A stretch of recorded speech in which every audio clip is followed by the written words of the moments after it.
بسم اللہ الرحمن الرحیم۔ سامعین کرام، آپ سن رہے ہیں اردو کہانی طلسم ہوش ربا کی جلد نمبر 4 اور یہ اس سلسلے کی قسط نمبر 24 ہے۔ مجھے امید ہے آپ کو میری یہ کاوش پسند آ رہی ہوگی۔ آپ نے اگر ابھی تک میرا چینل کہانی گھر سبسکرائب نہیں کیا تو ابھی میرا چینل سبسکرائب کر کے بیل نوٹیفیکیشن آن کر دیجئے تاکہ آنے والی ہر نئی کہانی کی اطلاع بر وقت آپ تک پہنچ سکے۔ مارخ کی فوج کے ہزاروں سپاہی اور جادوگر تھوڑی ہی دیر میں درختوں کا ایک گھنا جنگل بن کر رہ گئے۔ طلسمی پرندے ان درختوں کی پھنگیوں پر بیٹھ کر خوشی کے گیت الاپنے لگے۔ بہار جادوگر سے یہ دیکھا نہ گیا۔ اس نے اپنی کمر میں دوپٹہ باندھا اور مور سے چھلانگ لگا کر نیچے آئی۔ بالوں کا جوڑا کھول کر ہاتھی دانت کی ایک ڈبیا نکالی۔ ڈبیا کے اندر ایک خوبصورت ننھی سی گڑیا تھی۔ گڑیا کو ہاتھ میں لیے ہوئے وہ دوڑتی ہوئی ایک اونچے ٹیلے پر چڑھ گئی اور روناس کی طرف منہ کر کے کھڑی ہوئی۔ پھر چھنگلی میں نشتر لگا کر گڑیا پر خون ٹپکایا اور کہنے لگی، اے پیاری گڑیا، کیا تو روناس کے ان طلسمی پرندوں کے عذاب سے ہمیں نہیں بچا سکتی؟ بہار جادوگر کی بات سن کر گڑیا کھل کھلا کر ہنسی، اچھل کر اس کے ہاتھ سے نکلی اور اوپر جا کر غائب ہو گئی۔ دوسرے ہی لمحے آسمان پر ایک لمبا چوڑا باریک جال چھا گیا۔ روناس جادوگر کے سارے طلسمی پرندے اس میں پھنس کر پھڑ پھڑانے لگے۔ بہار جادوگر کی گڑیا پھدک پھدک کر ان پرندوں کو ذبح کرنے لگی۔ مارخ کے لشکر کے جو لوگ درخت بن گئے تھے، جب ان پر طلسمی پرندوں کا خون گرتا تو وہ اپنی اصلی حالت پر آ جاتے۔ تھوڑی ہی دیر میں سارے طلسمی پرندے ہلاک ہو گئے۔ مارخ کے سارے لشکری اپنی اصلی حالت پر آ گئے۔ روناس جادوگر یہ حال دیکھ کر دل میں کڑتا تھا اور اپنے جادو کا توڑ کرنے والے کی تلاش میں غصے سے ادھر ادھر نگاہیں دوڑاتا تھا۔ اچانک اس نے بہار جادوگر کو دیکھ لیا۔ بہار جادوگر کے سحر کی تعریفیں وہ پہلے ہی سن چکا تھا۔ اب جو اسے اپنے مقابلے پر دیکھا، اس کے توڑ کو کامیاب پایا تو دل میں ڈرا کہ کہیں وہ اس پر غالب نہ آ جائے۔ یہ خیال کر کے اس نے مقابلے کو غیر مناسب جانا، ایک بارگی جست لگا کر ہوا میں اڑا اور چادر جمشید کو لشکر مارخ کے اوپر زور سے جھاڑا۔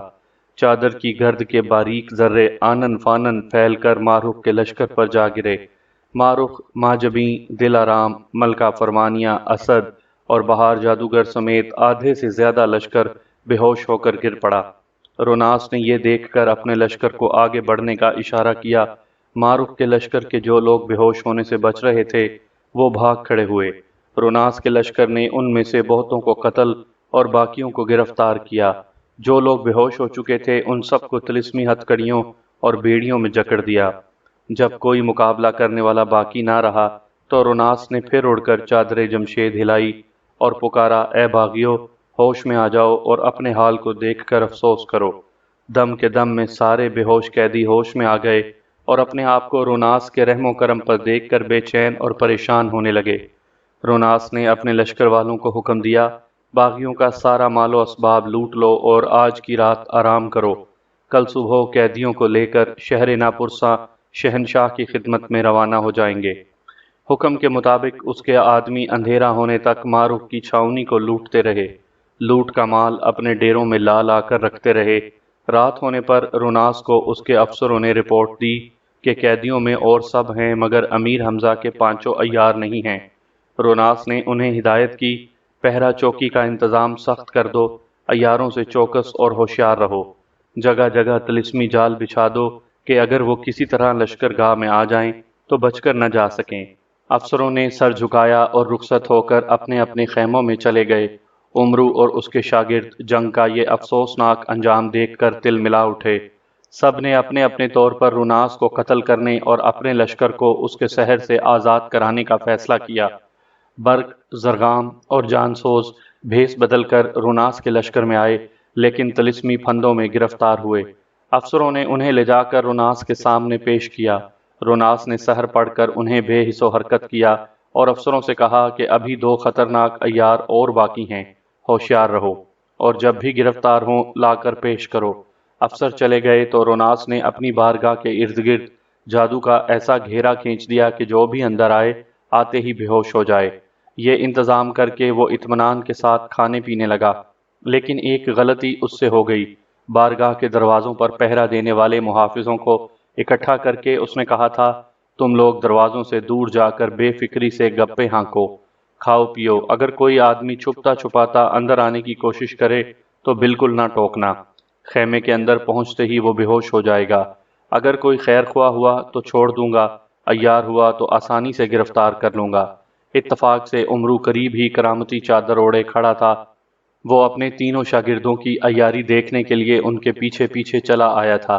جب روناس نے انہیں بے حس کر دیا اور انہیں گرفتار کر کے لانے والے افسر چلے گئے تو اس نے فیصلہ کیا کہ اسی طرح چادر اوڑے سب کی نگاہوں سے چھپ کر اندر جاؤں گا اور شاگردوں کو چھڑا کر روناس کا کام تمام کر دوں گا۔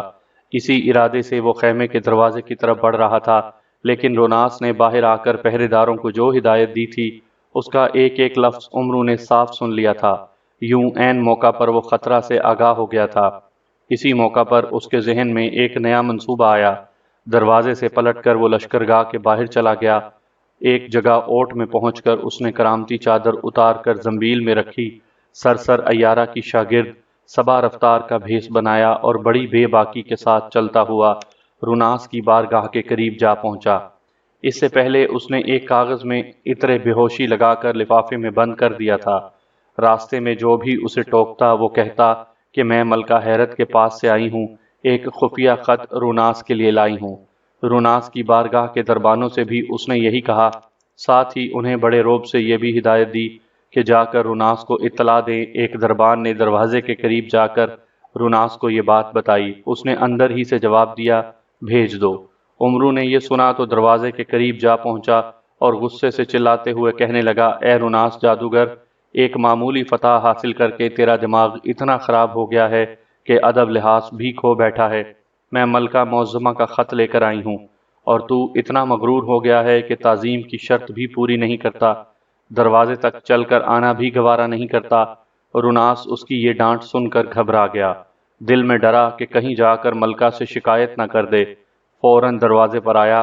عمرو نے بڑے غصے سے اسے لفافہ تھمایا اور بولا، بس میں یہیں سے واپس جاتی ہوں، تو بڑا گھمنڈی ہے، خط پڑھ کر جس سے چاہنا جواب بھجوا دینا۔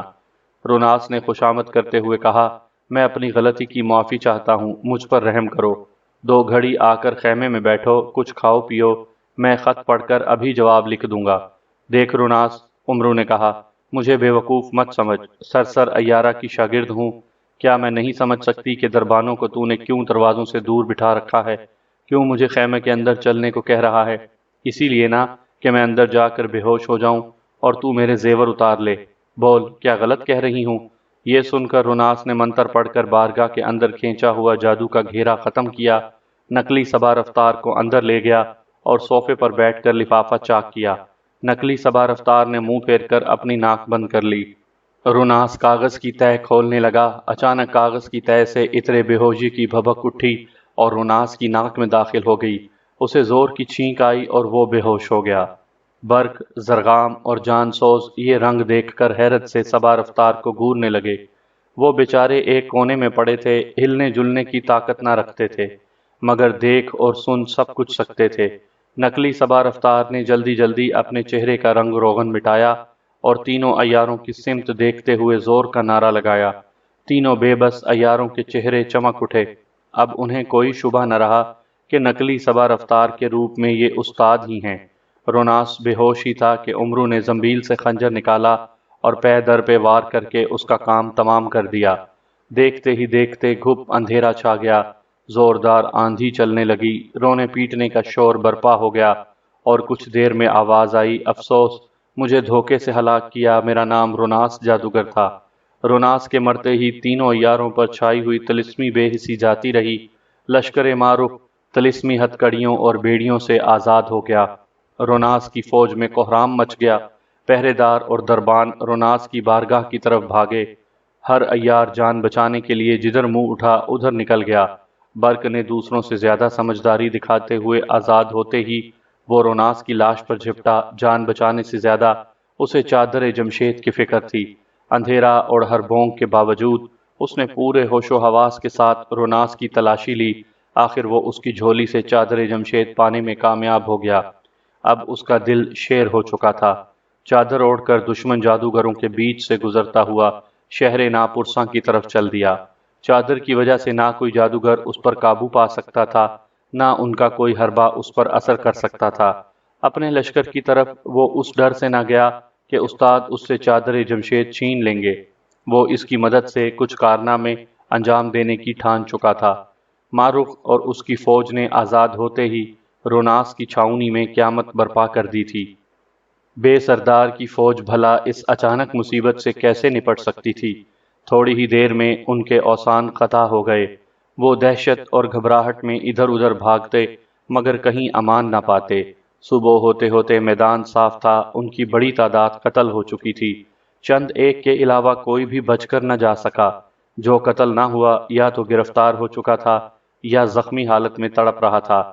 آخرکار مارخ کی فوج نے دشمن کا سارا مال و اسباب اپنے قبضے میں کیا اور فتح کے ڈنکے بجاتی اپنے ٹھکانے کی طرف چل دی۔ اسی موقع پر جا کر عمرو کو چادر جمشید کا خیال آیا۔ شاگردوں میں سے ایک سے سختی سے پوچھ گچھ کی۔ سب نے قسمیں کھا کر اسے یقین دلایا کہ وہ نہیں لائے۔ برق غیر حاضر تھا، سب نے یہی خیال ظاہر کیا کہ وہی لے اڑا ہوگا۔ عمرو نے بھی اس خیال کو درست سمجھا۔ غصے سے سرخ ہو کر اس نے ہنٹر نکالا اور برق کی تلاش میں نکل کھڑا ہوا۔ ادھر جنگل میں پانچوں عیارنیں کسی اور ہی فکر میں تھیں۔ جب روناس نے مارخ کے سارے لشکر کو قید کیا تھا تو ان کی خوشی کا کوئی ٹھکانہ نہ رہا تھا، لیکن پھر رات کی تاریکی میں جیسے ہی روناس کی موت کا غل مچا، اس کی چھاؤنی میں کوہرام برپا ہوا۔ غم اور غصے سے ان کی حالت غیر ہو گئی۔ انہیں یقین ہو گیا کہ عمرو اور اس کے شاگردوں کے علاوہ یہ اور کسی کا کارنامہ نہیں ہو سکتا۔ فوراً ہی ہر ایک نے ایک ایک عیار کو ٹھکانے لگانے کی قسم کھائی اور ایک دوسرے سے جدا ہو گئیں۔ صبا رفتار برق کے پیچھے ہو لی۔ سرسر نے بھیس بدل کر عمرو کی تلاش شروع کر دی۔ برق بھاگم بھاگ شہر ناپرساں کی طرف چلا جاتا تھا کہ ایک مقام پر اسے شبہ گزرا کہ کوئی اس کا پیچھا کر رہا ہے۔ وہ ڈرا کہ کہیں استاد چادر جمشید چھیننے نہ آ رہے ہوں۔ گھنی جھاڑیوں کا ایک موڑ قریب آ رہا تھا۔ بغیر پیچھے دیکھے وہ آگے بڑھتا رہا، مگر پھر انتہائی چالاکی کے ساتھ موڑ مڑتے ہوئے وہ جھاڑیوں میں دبک کر بیٹھ گیا۔ اس کی نگاہیں راستے پر جم گئیں۔ اس کا خیال صحیح ثابت ہوا، کوئی اس کا پیچھا کر رہا تھا، مگر پیچھا کرنے والا جب اس کے قریب پہنچا تو خوف کھانے کے بجائے وہ مسکرانے لگا۔ آنے والا عمرو نہیں، سرسر کی نائب صبا رفتار تھی۔ برق کو لشکر سے نکلتے ہوئے اس نے تاڑ لیا تھا، جب سے اس کا پیچھا کرتی چلی آ رہی تھی۔ اسے پہچانتے ہی برق نے جلدی جلدی سرسر کا بھیس بھرا، چکر کاٹ کر صبا رفتار کے قریب پہنچا اور ایک جھاڑی کی اونٹ سے کمند اس کی طرف پھینکتے ہوئے سرسر کی آواز میں چلایا، اے برق ہوشیار، میں آ پہنچی۔ کمند کے پھندے سے بچنے کے لیے صبا رفتار ایک طرف کو اچھل گئی اور آواز کی سمت حیرت اور غور سے دیکھنے لگی۔ نقلی سرسر نے اسی وقت جھاڑی کی اوٹ سے نکل کر بناوٹی حیرت اور خوشی کے ساتھ صبا رفتار کو گھورتے ہوئے کہا، ارے تم! اور وہ منہ برق کدھر گیا؟ ارے استانی آپ یہاں! صبا رفتار بولی، برق مجھ سے آگے تھا، کیا ادھر سے نہیں گزرا؟ میں نے تو اسی کو دیکھ کر کمند پھینکی تھی۔ نقلی سرسر نے کہا، ضرور وہ یہیں کسی جھاڑی میں چھپ گیا ہے، زیادہ دور نہ گیا ہوگا، میں دائیں طرف نگاہ دوڑاتی ہوں، تم بائیں طرف غور سے جھاڑیوں کو دیکھو، بچ کر جانے نہ پائے۔ صبا رفتار اپنی استانی کی ہدایت پر جھاڑیوں کی پھنگیوں کو دیکھنے لگی تاکہ ان کی حرکت سے یہ اندازہ کر سکے کہ کوئی اندر چھپا ہے یا نہیں۔ نقلی سرسر اسی موقع کی منتظر تھی۔ اس نے جھولی سے حباب بے ہوشی نکالا اور صبا رفتار کے منہ پر کھینچ مارا۔ حباب پھٹا، بے ہوشی کی دوا صبا رفتار کی ناک میں جا گھسی۔ اس نے ایک چھینک لی اور بے سدھ ہو کر گر پڑی۔ صبا رفتار کو بے ہوش کرنے کے بعد نقلی سرسر یعنی برق فرنگی سوچ میں پڑ گیا۔ کبھی خیال کرتا اسے باندھ کر استاد کے پاس لے جاؤں، کبھی سوچتا یہیں چھوڑ کر چل دوں۔ اچانک اسے ایک اعلیٰ درجے کی شرارت سوجی۔ اپنی جھولی سے بھیس بدلنے کا سامان نکالا اور صبا رفتار کا حلیہ تبدیل کرنے لگا۔ اس کام سے فارغ ہو کر جب اس نے چاروں طرف سے گھوم پھر کر صبا رفتار کا جائزہ لیا تو فخر سے اس کی آنکھیں چمک اٹھیں۔ صبا رفتار ہو بہو عمرو دکھائی دے رہی تھی۔ برق نے اسے ایک بوری میں بند کیا اور پیٹھ پر لاد کر شہر ناپرساں کی سمت روانہ ہو گیا۔ اب اصلی سرسر کا حال سنیے۔ بھیس بدل کر وہ مارخ کے لشکر میں عیاروں کے قریب جا پہنچی تھی۔ اس نے وہ ساری گفتگو اپنے کانوں سے سن لی تھی جو چادر جمشید کے بارے میں عیاروں کے درمیان ہوئی تھی۔ آخر میں جب امرو ہنٹر پھٹکارتا ہوا برق کی تلاش میں نکل کھڑا ہوا تو سرسر بھی اس کے پیچھے چل دی۔ لشکر سے نکل کر امرو جنگل میں آیا اور کہیں سیٹی بجا کر کہیں نام لے کر برق کو پکارنے لگا۔ اسی موقع پر ایک جھاڑی میں چھپ کر سرسر نے برق کا بھیس بنایا، چکر کاٹ کر امرو کے آگے نکل گئی اور پھر پلٹ کر اس طرح امرو کی طرف بھاگنے لگی جیسے وہ اس کی سیٹیاں اور آوازیں سن کر چلی آ رہی ہو۔ امرو نے جو نکلی برق کو بھاگ کر آتے دیکھا تو اکڑ کر کھڑا ہو گیا۔ وہ سمجھا کہ برق فرنگی اپنے کیے پر پشیمان ہوا ہے، مجھے اپنی تلاش میں دیکھ کر چوکڑی بھول گیا ہے۔ نکلی برق نے قریب پہنچ کر ہاتھ جوڑتے ہوئے کہا، استاد مجھ سے غلطی ہوئی، خدا کے لیے معاف کر دو۔ امرو اور بھی اکڑ گیا اور ہلکے سے ایک ہنٹر اس کی پیٹھ پر لگاتے ہوئے بولا، بس آ گیا راہ پر؟ اچھا چل، پیر پکڑ، ناک رگڑ اور چادر جمشید نکال۔ نکلی برق گھگھیاتا ہوا فوراً اس کے پیروں پر گر گیا۔ امرو صاحب فخر سے پھول گئے، لیکن ان کی یہ حالت زیادہ دیر قائم نہ رہ سکی۔ نکلی برق نے قدموں پر سر رگڑتے ہوئے ان کی پنڈلیوں کو پکڑا اور پھر ایک دم تڑپ کر ٹانگیں گھسیٹ لیں۔ امرو چاروں شانے چت دھڑام سے زمین پر گر پڑا۔ برق کی اس گستاخی کا امرو تصور بھی نہ کر سکتا تھا۔ ہنٹر اب بھی اس کے ہاتھ میں تھا۔ ابے تیری یہ جرت! وہ غصے سے چلایا اور ہنٹر سنبھالتے ہوئے اٹھنے کی کوشش کرنے لگا۔ اسی لمحے نکلی برق نے پھرتی سے ایک حباب بے ہوشی امرو کے منہ پر کھینچ مارا اور وہ بے ہوش ہو کر گر پڑا۔ نکلی برق یعنی سرسر نے امرو کو ایک بوری میں بند کیا، بہروپ مٹا کر اپنی اصلی حالت میں آئی اور امرو کو پیٹھ پر لاد کر چوکڑیاں بھرتی شہر ناپرساں کی طرف چل دی۔ اب صورت یہ تھی کہ آگے آگے نکلی سرسر یعنی برق فرنگی نکلی امرو یعنی سبا رفتار کو لیے چلا جا رہا تھا اور پیچھے پیچھے اصلی سرسر اصلی امرو کو گرفتار کیے لے جا رہی تھی۔ دونوں میں سے کسی کو ایک دوسرے کی خبر نہ تھی۔ دونوں شہنشاہ افراسیاب اور ملکہ حیرت کے سامنے اپنا کارنامہ پیش کرنے اور اس کی داد حاصل کرنے کے لیے بےتاب تھے۔ اپنی اپنی کارگزاری پر دونوں ہی خوشی سے پھولے نہ سماتے تھے۔ دونوں آگے پیچھے شہر ناپرساں میں داخل ہوئے اور گنبد نور میں جا پہنچے۔ وہاں افراسیاب اور ملکہ حیرت دربار خاص میں تھے کہ چوبدار نے آ کر عرض کیا، شہنشاہ کا اقبال بلند ہو، سرسر امرو عیار کو گرفتار کر کے لائی ہے، پیش کرنے کی اجازت چاہتی ہے۔ یہ اطلاع پا کر افراسیاب اور ملکہ حیرت دونوں خوشی سے کھل اٹھے۔ افراسیاب نے چوبدار کو حکم دیا، فوراً حاضر کرو۔ سارے درباری ہکا بکا ہو کر ایک دوسرے کو تکنے لگے۔ امرو کی گرفتاری کی خبر ان کے لیے کوئی معمولی بات نہ تھی۔ وہ جانتے تھے کہ ایک سے ایک زبردست جادوگر یہ کارنامہ انجام دینے میں ناکام ہو چکا ہے۔ درجنوں نامی گرامی ساحر اس کے ہاتھوں ہلاک ہو چکے ہیں۔ زیادہ دیر نہ گزری تھی کہ نکلی سرسر پیٹھ پر ایک بوری لادے ہوئے دربار میں داخل ہوئی۔ سب بے صبری کے ساتھ اسے اور اس کی پیٹھ پر لدی ہوئی بوری کو دیکھنے لگے۔ نکلی سرسر تخت کے قریب پہنچی، افراسیاب اور ملکہ حیرت کو ادب سے سلام کیا اور بوری کو الٹ کر فخر کے ساتھ بولی، عالم پناہ، آپ کا مجرم امرو حاضر ہے۔ سب لوگ اچک اچک کر اس شخص کو غور سے دیکھنے لگے جو بوری سے باہر نکلا تھا اور بے ہوش دکھائی دے رہا تھا۔ بلا شبہ وہ ہو بہو امرو لگتا تھا۔ شاباش سرسر، تم نے بڑا کام کیا، ماں بدولت تم سے بہت خوش ہوئے۔ شہنشاہ افراسیاب نے نکلی سرسر کی تعریف کی اور محافظوں کو اشارہ کرتے ہوئے بولا، اس مردود کو کھمبے سے باندھ دو۔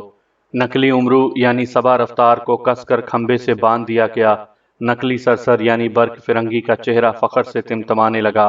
افراسیاب اور ملکہ حیرت نے اپنے اپنے ہار اتار کر اسے انعام میں دیے، لیکن ابھی وہ نکلی امرو کے بارے میں کوئی حکم دینے ہی والے تھے کہ چوبدار نے آ کر عرض کیا، حضور پرنور، ایک اور سرسر حاضر ہونے کی اجازت چاہتی ہے، وہ بھی کسی امرو عیار کو باندھ کر لائی ہے۔ یہ سن کر درباریوں کی طرح خود افراسیاب اور ملکہ حیرت بھی سناٹے میں آ گئے۔ انہوں نے نکلی سرسر کو گھور کر دیکھا تو وہ بولی، عالی جا، اصلی امرو یہی ہے جو سامنے کھمبے سے بندھا ہوا ہے، اور اصلی سرسر بھی میں ہی ہوں۔ ضرور امرو کے کسی شاگرد نے میرا بھیس بنایا ہے اور یہاں آ کر حضور کو دھوکہ دینا چاہتا ہے۔ میں تخت کے نیچے چھپ جاتی ہوں تاکہ وہ مجھے دیکھ کر ہوشیار نہ ہو جائے۔ جیسے ہی وہ داخل ہوا، حضور اسے گرفتار کروا کر کھمبے سے بندھوا دیں، پھر میں ظاہر ہو کر اس کا بھانڈا پھوڑ دوں گی۔ افراسیاب کو نکلی سرسر یعنی برق کی یہ بات پسند آئی اسے تخت کے نیچے جا چھپنے کی اجازت دے کر اس نے محافظوں کو ایک خاص اشارہ کیا اور چوبدار سے بولا، آنے دو۔ کچھ ہی دیر میں اصلی سرسر اصلی امرو کو لادے ہوئے دربار میں داخل ہوئی۔ فخر اور بے انتہا خوشی کے مارے اس کا دل زور زور سے دھڑک رہا تھا، لیکن جیسے ہی اس نے اصلی امرو کو بوری سے نکال کر فرش پر ڈالا، کئی محافظوں نے پیچھے سے آ کر اسے جکڑ لیا۔ عالیجا، انصاف! سرسر نے افراسیاب سے کہا، میں تو امرو جیسے خطرناک عیار کو گرفتار کر کے لائی ہوں اور مجھ سے ایسا سلوک کیا جا رہا ہے۔ خاموش مکار! افراسیاب دھاڑا، مجھے دھوکہ دینا چاہتا ہے؟ تو ضرور امرو کا کوئی شاگرد ہے، لیکن تجھے پتا نہیں کہ تجھ سے پہلے امرو گرفتار ہو کر یہاں پہنچ چکا ہے۔ وہ دیکھ، تیرا استاد کھمبے سے بندھا کھڑا ہے۔ یہ کہہ کر افراسیاب نے محافظوں کو اشارہ کیا تو وہ اسے گھسیٹتے ہوئے ایک دوسرے کھمبے کے پاس لے گئے۔ وہ چیختی چلاتی رہی، اپنے اصلی سرسر ہونے کا دعویٰ کرتی رہی، مگر کسی نے اس کی ایک نہ سنی۔ محافظوں نے اسے کس کر کھمبے سے باندھ دیا۔ اسی موقع پر نقلی سرسر تخت کے نیچے سے نکل کر سامنے آئی۔ اصلی امرو فرش پر جوں کا توں بے ہوش پڑا ہوا تھا۔ نقلی سرسر نے بے ہوشی دور کرنے والی خوشبو میں بھیگا ہوا رومال امرو کی ناک کے قریب پھینک دیا۔ رفتہ رفتہ امرو کو ہوش آنے لگا۔ اصلی سرسر نے جب دیکھا کہ اس کی کوئی بات نہیں سنی جاتی تو افراسیاب سے کہنے لگی، عالیجا، اس نقلی سرسر کے دھوکے میں نہ آئیے، یا تو یہ خود امرو ہے یا اس کا کوئی شاگرد۔ بہتر ہے کہ ہم میں سے کسی کی بات کا یقین نہ کیجیے، کتاب سامری دیکھ کر فیصلہ کیجیے، جو جھوٹا ثابت ہو اسے سزا دیجیے۔ اصلی سرسر کی یہ بات افراسیاب کے دل کو لگی۔ اس نے چاہا کہ کتاب اٹھا کر دیکھے، اصل حقیقت معلوم کرے، مگر اسی لمحے نقلی سرسر یعنی برق فرنگی نے ہاتھ جوڑ کر اس سے کہا، شہنشاہ عالی مقام، کتاب دیکھنے سے پہلے میری ایک بات سن لیجیے۔ افراسیاب بولا، کہو، کیا کہنا چاہتی ہو؟ نقلی سرسر نے کہا، راز کی بات ہے، کان میں کہوں گی۔ افراسیاب نے اشارے سے اس کی بات تسلیم کی۔ نقلی سرسر اس کے قریب جا پہنچی۔ پھر جوں ہی اس نے اپنی کان نقلی سرسر کی طرف بڑھایا، نقلی سرسر نے بات کہنے کے بجائے ایک زوردار چپت اس کے سر پر لگائی، اس کا تاج چھین کر جھولی میں رکھا اور چادر جمشید سر پر اوڑھتے ہوئے نعرہ لگایا، اے افراسیاب، جو کر سکتا ہے کر لے، میں ہوں برق فرنگی، امرو کا شاگرد۔ برق کی اس حرکت پر افراسیاب سمیت سارے درباری سناٹے میں آ گئے۔ امرو ہوش میں آ چکا تھا، برق کا نعرہ اس کے کان میں پہنچ چکا تھا۔ اس نے بھی اٹھ کر نعرہ لگایا، ہوشیار ہو افراسیاب، امرو اب آزاد ہے۔ اب جا کر سارے درباری اور محافظ چونکے۔ افراسیاب اپنے آپ میں آیا۔ ملکہ حیرت للکاری، دونوں مکاروں کو پکڑ لو، خبردار جانے نہ پائیں۔ امرو نے فوراً عیاری کی چادر اوڑھ لی اور سب کی نگاہوں سے روپوش ہو کر درباریوں کا مال اڑا کر زنبیل میں رکھنے لگا۔ کوئی اپنے بازو بند کو رونے لگا، کوئی انگوٹھی کو، کوئی پکارا میرا ہار غائب ہو گیا، کوئی چلایا میرا کنگن اتر گیا۔ جادوگر اور محافظ امرو کو تو نہ دیکھ سکتے تھے، البتہ برق فرنگی ان کی نگاہوں کے سامنے تھا۔ سب چاروں طرف سے اس پر ٹوٹ پڑے، لیکن چادر جمشید کی وجہ سے کسی کا جادو اس پر اثر نہ کر سکا، کوئی محافظ اس کے قریب نہ پہنچ سکا۔ برق سبھوں کو للکارتا، افراسیاب کو برا بھلا کہتا دربار سے نکل گیا اور شہر میں جا کر لوٹ مار کرنے لگا۔ امرو بھی کچھ دیر بعد شہر کے گلی کوچوں میں جا پہنچا اور راہگیروں اور دکانداروں پر بے دریغ ہاتھ صاف کرنے لگا۔ تھوڑی ہی دیر میں ہر طرف کوہرام مچ گیا، جسے دیکھو دہائی دیتا، ہائے میں لٹ گیا، میری زندگی بھر کی کمائی چھن گئی۔ شہر کے وہ لوگ جو ابھی اس لوٹ مار سے محفوظ تھے، اصل حقیقت سے بے خبر تھے۔ اس ہنگامے سے یہ سمجھے کہ دشمن کی کوئی فوج چڑھ آئی ہے اور من مانی کرتی پھر رہی ہے۔ بہت سے لوگ شہر سے بھاگ کھڑے ہوئے، کچھ ہوشیار مدد مدد پکارتے گنبد نور جا پہنچے اور شہنشاہ افراسیاب سے فریاد کرنے لگے۔ افراسیاب نے دشمن کی فوج کے حملے کی افواہ سن کر فوراً جادوگر کی ایک فوج روانہ کی، ساتھ ہی خود بھی ملکہ حیرت سمیت گنبد نور سے نیچے اتر آیا اور جنگی تیاریاں کرنے لگا۔ ملکہ حیرت نے دشمنوں کو غارت کرنے کے لیے جادو کے زور سے سینکڑوں طلسمی اژدہے پیدا کیے، جو شہر کے گلی کوچوں میں پھیل کر سامنے آنے والے ہر شخص کو ہڑپ کرنے لگے۔ سدھا شہریوں کے علاوہ افراسیاب کی فوج کے کتنے ہی جادوگر بھی ان اژدہوں کی خوراک بنے۔ کچھ دیر بعد یہ سمجھ کر کہ دونوں عیار اور دشمن کے فوجی ہلاک ہو چکے ہوں گے، ملکہ حیرت نے اپنے پیدا کیے ہوئے اژدہوں کو منتر پڑھ کر دفع کیا۔ جن گلیوں اور سڑکوں پر اژدہوں نے یلغار کی تھی وہاں سناٹا چھایا ہوا تھا۔ کچھ دیر بعد ایک گلی سے افراسیاب کی فوج کا ایک جادوگر آتا دکھائی دیا۔ اس کی پیٹھ پر ایک گٹھڑی سی بندھی ہوئی تھی۔ افراسیاب نے اسے اپنے قریب آنے کا اشارہ کیا۔ جیسے ہی جادوگر نے قریب پہنچ کر افراسیاب اور ملکہ کو سلام کیا، افراسیاب نے پوچھا، گٹھڑی میں کیا ہے؟ جادوگر نے گٹھڑی زمین پر رکھ دی اور بولا، اس میں امرو کو باندھ کر لایا ہوں۔ سب جھک کر گٹھڑی کو دیکھنے لگے۔ جادوگر گٹھڑی کھولنے لگا۔ اوپر والی چادر الگ ہونے پر ایک بوری نظر آئی جس کا منہ بندھا ہوا تھا۔ جادوگر نے بوری کے منہ والے حصے کو اٹھا کر اوپر کیا۔ سب لوگ سانس روک کر اور نگاہیں جما کر بوری کو دیکھنے لگے۔ اب جادوگر وہ تسمے کھولنے لگا جن سے بوری کا منہ باندھا گیا تھا۔ ہوتے ہوتے آخری تسمہ رہ گیا۔ اسی لمحہ جادوگر بجلی کسی پھرتی کے ساتھ اپنی جگہ سے اچھل کر افراسیاب کے تخت پر جا پہنچا۔ ایک زوردار چپت اس کے سر پر لگائی اور تاج کو جھپٹ کر جھولی میں رکھتے ہوئے للکارا، او افراسیاب، جو بگاڑ سکتا ہو بگاڑ لے، میں برق فرنگی ہوں، یہ دوسرا تاج بھی میرا ہے۔ افراسیاب اور اس کے خیر خواہ سناٹے میں آ گئے۔ برق نے چادر جمشید اوڑھی اور شہر کی سمت بھاگ کھڑا ہوا۔ جادوگروں اور محافظوں نے اس پر طرح طرح کے وار کیے، مگر وہ ان سے بچ کر شہر میں داخل ہو گیا اور پہلے کی طرح پھر دولت مندوں، تاجروں اور جوہریوں کو لوٹنے لگا۔ شہر میں پھر کوہرام مچنے لگا۔ سنت سحر ساز افراسیاب کی ایک وزیر تھی، جادوگری میں بے نظیر تھی۔ اس نے جو برق کو صاف بچ کر جاتے دیکھا تو سخت جوش میں آئی۔ ایک خاص منتر پڑھ کر تالی بجائی۔ افراسیاب اور ملکہ حیرت کے سوا جتنے بھی لوگ شہر ناپرسا میں تھے سب کے سب بے ہوش ہو گئے۔ چند لمحوں بعد سنت نے ایک دوسرا منتر پڑھا، اس شرط کے ساتھ کہ جو بھی دشمن ہو وہ تو بے ہوش رہے، باقی سب ہوش میں آ جائیں۔ منتر نے اپنا اثر دکھایا تو اس نے سپاہیوں اور جادوگروں کو حکم دیا، شہر کے گلی کوچوں میں پھیل جاؤ، جو آدمی بھی بے ہوش ملے باندھ کر لے آؤ۔ کچھ دیر بعد شمیمہ عیارہ سرسر کی شاگرد ایک سمت سے آئی اور افراسیاب کو سلام کر کے ادب سے کھڑی ہو گئی۔ افراسیاب نے اشارے سے اسے قریب بلایا اور کہنے لگا، اے شمیمہ، تیری عیاری آخر ہمارے کس دن کام آئے گی؟ امرو اور برق نے شہر میں ادھم مچا رکھا ہے، کیا تو انہیں گرفتار کرنے کا حوصلہ نہ دکھائے گی؟ شمیمہ نے آگے بڑھ کر سر جھکایا اور بولی، عالم پناہ، یہ کام میرے لیے زیادہ مشکل نہیں، مگر اس سلسلے میں ایک اہم بات حضور کو بتانا ضروری سمجھتی ہوں۔ یہ سن کر افراسیاب نے سپاہیوں اور جادوگروں کو دور ہٹ جانے کا اشارہ کیا، اور جب وہ تنہا رہ گیا تو شمیمہ اس کے اور قریب ہو گئی۔ افراسیاب نے جھک کر اپنا کان اس کے منہ کے قریب کیا۔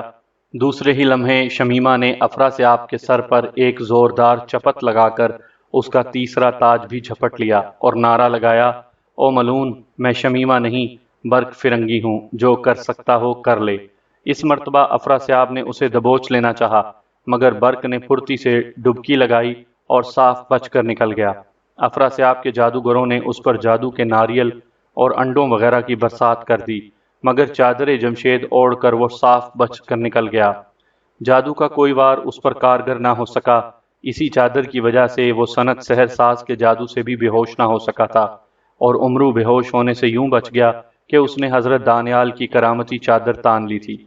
برق کو غائب ہوتا دیکھ کر افراسیاب کے وزیر سرمایہ برف انداز کو بڑا تاؤ آیا۔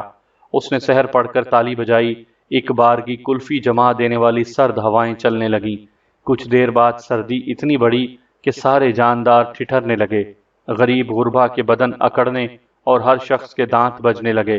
ہوتے ہوتے سردی جب اتنی بڑھ گئی کہ لا تعداد لوگ مرنے لگے تو سرمایہ برف انداز نے اپنا جادو ختم کیا اور دیکھتے ہی دیکھتے پھر پہلے جیسا موسم ہو گیا۔ سرمایہ برف انداز کو یقین ہو گیا کہ برق اور امرو طلسمی سردی سے ہلاک ہو چکے ہوں گے۔ اس نے جادوگروں کو حکم دیا کہ ان کی لاش ڈھونڈ کر لے آئیں۔ سدھا جادوگر شہر کے گلی کوچوں میں پھیل گئے اور مرے ہوئے لوگوں میں امرو اور برق کی لاشیں تلاش کرنے لگے۔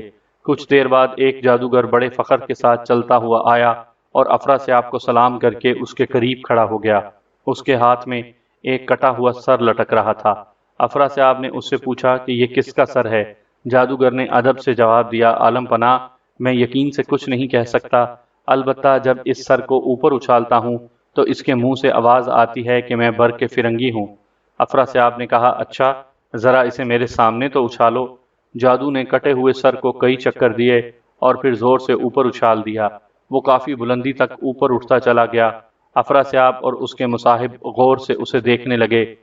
اچانک اس جادوگر نے افراسیاب کے سر پر ایک زوردار دھپ لگائی، تاج کو جھپٹ کر جھولی میں رکھا اور نعرہ بلند کیا، او احمق، میں ہی برق فرنگی ہوں۔ افراسیاب نے سب کے سامنے برق سے یہ چوتھی چپت کھائی تھی اور چوتھا تاج گنوایا تھا۔ اس کے غصے اور شرمندگی کی انتہا نہ رہی۔ اس کے سپاہیوں اور جادوگروں نے فوراً برق کو گھیرے میں لے لیا، لیکن چادر جمشید اوڑھ کر وہ ہنستا کھیلتا ان کا گھیرا توڑ کر نکل گیا۔ کوئی ہتھیار اور جادو اسے نقصان نہ پہنچا سکا۔ افراسیاب کے تیسرے وزیر باغبان قدرت نے برق کو ایک گلی میں جا کر غائب ہوتے دیکھا تو اس کا خون کھول اٹھا۔ غصے میں آ کر اس نے اپنے گلے میں پڑا ہوا پھولوں کا ایک ہار توڑا اور کوئی منتر پڑھ کر شہر کی سمت اچھال دیا۔ آنے واحد میں ہر طرف گلاب کے تختے لہلہانے لگے۔